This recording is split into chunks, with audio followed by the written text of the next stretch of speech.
industrial cooperative bank Guwahati শাখাত পাণবজাৰ শাখাত বৃহৎ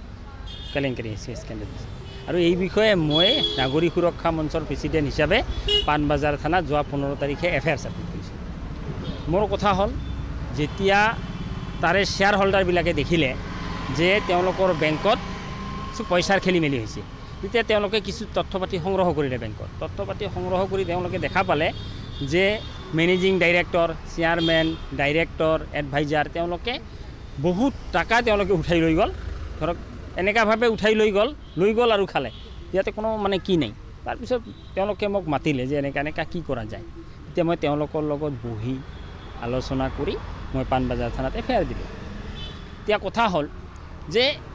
ৰুল কিছুমান আছে যে এতিয়া চাওক মেনেজিং ডাইৰেক্টৰে বা চেয়াৰমেনে আপোনাৰ কোঅপাৰেটিভ বেংকৰ ৰুল মতে চেয়াৰমেনে দৰমহা ল'ব নোৱাৰে কিন্তু 27,700 টাকা কৰি দৰমহা লোৱা দেখাইছে ভাইচ চেয়াৰমেনে দৰমহা লৈছে প্লাছ আপোনাৰ মেনেজিং ডাইৰেক্টৰে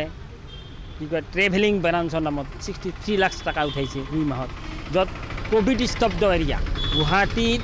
যোৱা জুন জুলাই মাহত আপোনাৰ কোভিডৰ কাৰণে কোনো গাড়ী ওলোৱা নাই তাতে তেওঁলোকে কেনেকৈ 63 লাখ টাকা কেলেংকাৰী কৰিলে ট্ৰেভেলছৰ নামত 2 নম্বৰতে তেওঁলোকে চেলাৰী আৰু TADৰ নামত যে ফিল্ড এক্সিকিউটিভ যিবিলাক আছে ভুৱা ফিল্ড এক্সিকিউটিভক